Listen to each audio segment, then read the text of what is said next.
विवेक 19 साल का था। उसने कॉलेज जाना शुरू कर दिया था। टीनेज के लड़के की तरह ही उसके अंदर भी नए नए भाव आने शुरू हो गए थे। इस उम्र में लड़कियों के प्रति जैसे अट्रैक्शन महसूस होते हैं, वैसे ही वो भी महसूस किया करता था। यार सुनील, ये लड़की नई नई आई है क्या कॉलेज में? बड़ी हॉट है यार। तू ठंड के महीने में पैदा हुआ था क्या? है अबे, तुझे हर लड़की हॉट ही नजर आती बे।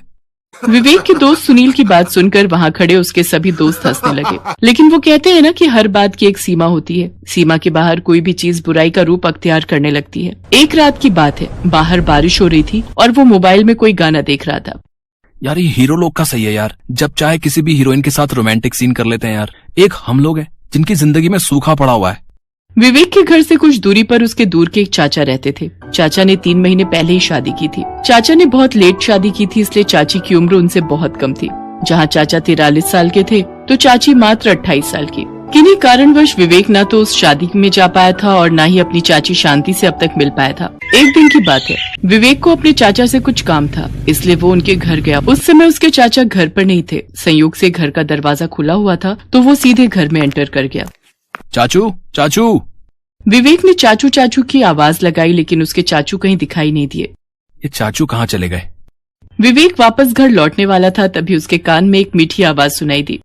सुनते हो जी? वो मैं बाथरूम में तौलिया लाना भूल गई, जरा मुझे तौलिया दे दो ना, वहीं टेबल पर रखा होगा। विवेक का दिल जोर जोर से धड़कने लगा। कांपते हाथों से उसने तौलिया उठाया और बाथरूम की ओर बढ़ चला। तभी उसके कानों में फिर से आवाज आई, अरे क्या हुआ जी, तौलिया नहीं मिला क्या आपको?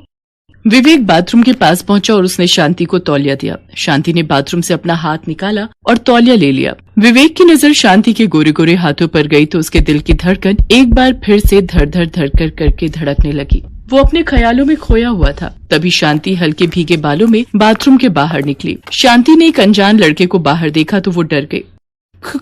कौन हो तुम? इस तरह मेरे घर में कैसे घुस आए? मैं शोर मचाऊंगी।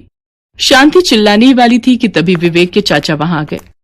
अरे विवेक, तुम कब आए? शांति, ये हमारे गांव का ही है, रिश्ते में मैं इसका चाचा हूँ। चाचा ने अपनी बात खत्म भी नहीं की थी कि विवेक ने अपने चाचा के पैर छुए। अरे खुश रहो खुश रहो। बताओ कैसे आना हुआ तुम्हारा? आजकल तो तुम इस घर का रास्ता ही भूल गए हो भाई। अरे नहीं चाचू, ऐसा नहीं है। वो क्या है ना, आजकल कॉलेज जाने लगा हूं ना, पढ़ाई का बहुत प्रेशर होता है। अरे प्रेशर लेकर पढ़ाई नहीं करने का, हंसते हंसते करने का है। और कोई डाउट हो तो सीधा मेरे पास आ जाना। मैथ्स ही लिया है ना तुमने? जी चाचू, मैथ्स ही है।